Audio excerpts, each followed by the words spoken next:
మాట్లాడకుండా ఆంజనేయం మహావీరం బ్రహ్మ విష్ణు శివాత్మకం తరుణార్క ప్రభం శాంతం ఆంజనేయం నమామ్యహం. ఈ శ్లోకం చెప్తూ హనుమకి 108 మాటలు ప్రదక్షిణం చేసి వక్కలతో కాని పువ్వులతో కాని అక్షతలతో కాని మాత్రమే లెక్క పెట్టాలి. కాగితం మీద గుచ్చడం పెన్నుతో కొట్టడం అలా చేయకూడదు. వక్కలు 108 ఓ డబ్బాలో పట్టుకెళ్ళి ఖాళీ డబ్బా పట్టుకెళ్ళి ఈ ఒక ప్రదక్షిణం చేసినప్పుడు మళ్ళీ స్వామి దగ్గరికి రాగానే నిలబడి ఈ శ్లోకం చెప్పడం.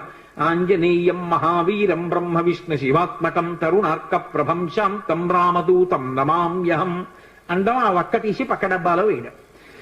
108 ఇందులో వక్కలు అందులోకి వచ్చాయంటే 108 ప్రదక్షిణాలు అయిపోయి మళ్ళీ వక్కల డబ్బా పట్టుకుని ఇంటికి వెళ్ళిపోవడం.